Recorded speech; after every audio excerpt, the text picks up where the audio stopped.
조두레박 신부의 영적 일기. 마지막까지 아름다운 신앙인이기를. 윤동주 시인의 내 인생의 가을이 오면 이라는 시가 있습니다. 내 인생의 가을이 오면 나는 나에게 물어볼 이야기들이 있습니다. 내 인생의 가을이 오면 나는 나에게 사람들을 사랑했느냐고 물을 것입니다. 그때 가벼운 마음으로 말할 수 있도록 나는 지금 많은 사람들을 사랑하겠습니다. 내 인생의 가을이 오면 나는 나에게 열심히 살았느냐고 물을 것입니다. 그때 자신 있게 말할 수 있도록 나는 지금 맞이하고 있는 하루하루를 최선을 다하며 살겠습니다. 내 인생의 가을이 오면 나는 나에게 사람들에게 상처를 준 일이 없느냐고 물을 것입니다. 그때 자신 있게 말할 수 있도록 사람들을 상처 주는 말과 행동을 하지 말아야 하겠습니다. 내 인생의 가을이 오면 나는 나에게 삶이 아름다웠냐 라고 물을 것입니다. 그때 기쁘게 대답할 수 있도록 내 삶의 날들을 기쁨으로 아름답게 가꾸어 가야겠습니다. 내 인생의 가을이 오면 나는 나에게 어떤 열매를 얼마만큼 맺었느냐 라고 물을 것입니다. 내 마음밭에 좋은 생각의 씨를 뿌려 좋은 말과 좋은 행동의 열매를 부지런히 키워야 하겠습니다. 아멘. 인생의 가을은 삶의 끝자락, 마무리의 준비를 의미하지만 모두에게 찾아오는 시간이기도 합니다. 그래서 나름대로 나는 어디에서 와서 어떻게 살다가 어디로 갈 것인가 라는 문제 앞에서 깊은 한숨을 내쉬면서 말합니다. 아, 나름대로 잘 살았네. 지난 날을 되돌아보니 가슴이 아리구나. 저희의 신앙이 현재 어디만큼 가고 있는지를 묻고 있는 것 같습니다. 오늘 복음을 보면 예수님께서 요한을 두고 군중에게 말씀하기 시작하셨습니다. 무엇을 보러 나갔더냐? 예언자냐? 그 예언자는 세례자 요한을 두고 하는 말입니다. 세례자 요한은 오실 메시아에 대해 증언하며 많은 사람들에게 회개를 외치다가 감옥에 갇히게 됩니다. 감옥에 갇히게 된 이유는 그 당시 유다 임금 헤로데가 자기 동생의 아내를 빼앗습니다. 그것에 대해서 세례자 요한이 단호하게 책망하다가 감옥에 갇힌 것입니다. 그때 마침 예수님께서 병자들을 치유하고 계셨고 그 모습을 본 요한의 제자들에게 가서 너희가 보고 들은 것을 전하여라 라고 말씀하시면서 당신이 메시아임을 밝히십니다.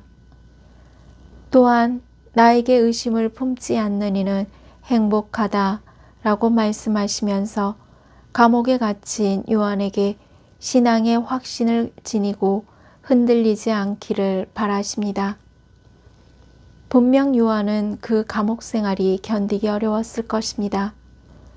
그리고 헤로데가 자기 동생의 아내와 결혼한 것에 대해 모른 척 하였다면 감옥에 갇혀 있지도 않고 편안하게 살았을 것입니다.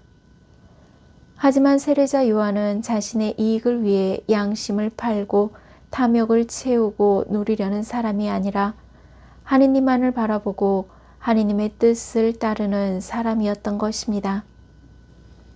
그런데 예수님께서는 요한을 두고 이런 말씀을 하셨습니다. 내가 너희에게 말한다. 여자에게서 태어난 이들 가운데 요한보다 더 큰 인물은 없다. 그러나 하느님 나라에서는 가장 작은 이라도 그보다 더 크다.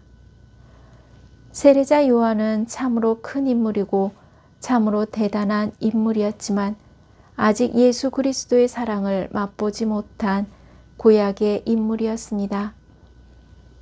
그러나 저희는 너무나 다행스럽게도 예수님을 믿고 성부와 성자와 성령의 이름으로 세례를 받음으로써 이미 구원의 땅, 약속의 땅, 젖과 꿀이 넘쳐 흐르는 축복의 땅에 들어와 있는 것입니다. 분명한 것은 세례자 요한이 자신의 목숨을 바쳐 하느님 나라를 준비하였고 저희는 이미 하느님 나라에 속한 백성들이라는 것입니다. 이보다 더 큰 축복과 은총이 어디에 있겠습니까? 그러므로 이 대림 시기는 저희 각자가 하느님의 백성이라는 것, 죽음의 땅에서 파스카의 신비를 건너 생명의 땅으로 건너왔다는 것, 그리고 지금 여기에서 하느님 나라의 구원을 누리기 위해 행복한 마음으로 아기 예수님께서 오심을 준비하고 있는 것입니다. 아멘. 사랑하는 고운님들, 고운님들은 오늘 삶의 자리에 서서 무엇을 바라보며 살 것인가를 생각해야 하는 시점입니다. 오늘날 현실은 너무 어둡고 두렵고 힘들지만 고운님들은 사랑과 평화의 왕으로 오시는 예수님을 기다립니다. 대림절 세 번째 초에 불이 밝혀져 있습니다. 고운님들 마음에도 예수님의 빛이 밝혀지기를 희망합니다. 그래서 자기만을 위해 욕심을 부리지 않고 하느님만을 바라보며 하느님의 뜻만을 따르는 고운님들이 되시기를 바랍니다. 내 인생의 가을이 오면 고운님들 마음 안에 예수님의 빛이 환하게 밝혀져 마지막까지 아름다운 신앙인으로 남아있기를 바랍니다. 아멘. 저 두레박사제도 마지막까지 아름다운 신앙인으로 남아있기를 바라면서 몸과 마음이 아픈 고운님들과 간호하는 고운님들 그리고 고운님들의 자녀에게 주님의 치유와 회복의 은총이 임하시기를 기도합니다. 영적 일기를 마무리하면서 오늘 각자의 삶의 자리에서 하느님 앞에 서 있는 날을 기다리며 예수님의 빛이 고운님들 마음 안에 들어오도록 마음을 열어드려 치유와 회복의 은총을 누리시기를 주님의 이름으로 강복합니다. 아멘.